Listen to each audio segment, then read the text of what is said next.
ඔය අයියලා මල්ලලා ඉන්න පවුල් වල පොඩ්ඩක් බලපන්. දෙන්න ගෙදර ඉන්නේ කවදාකවත් දකින්න නැති උන් දෙන්නෙක් වගේ. හරිද? ඔක නංගිලා අක්කලා අතර නෑ.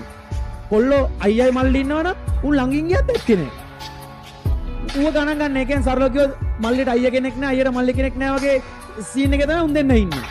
හැබැයි බලපන් මොකක් හරි අවුලක් ගියොත් right මොකක් හරි අවුලක් ගියොත් බලපන් පුතේ ඔය මල්ලිට කවුරුහරි ටෝක් කරලා හරි සීන් එකක් දාලා හරි ගේමක් කිල්ලුවොත් ආයි කියන සුනංගුවෙන් අයියා එතන ආයි ගේමකට බෑලා නැද්ද බලන්න උන් දෙන්නට දෙන්න උන්ගේ තියෙන සහෝදර බැඳීමක් පෙන්වන්නේ නෑ බා පට්ට අමුතු බැඳීමක් ඒක බං අක්කලා නංගිලා අතර නෑ මම මේ කියන එක ඇත්ත වශයෙන්ම හරිද කියලා ඔයලා බලන්න ඇත්තටම ඕගලන්ගේ ඔය කතාව නේද කියලා ගණන් ගන්න සත පහකට හැබැයි මහත්තයෝ වැරදුන තැනක් තියෙනවා නම් ඔයක් හරි අවුල කිය තැනක් තියෙනවා නම් ඒ අයියා වෙනුවෙන් ඒ මල්ලි වෙනුවෙන් ඒ අයියා අනිවාර්යෙන් ඉන්නවම තමයි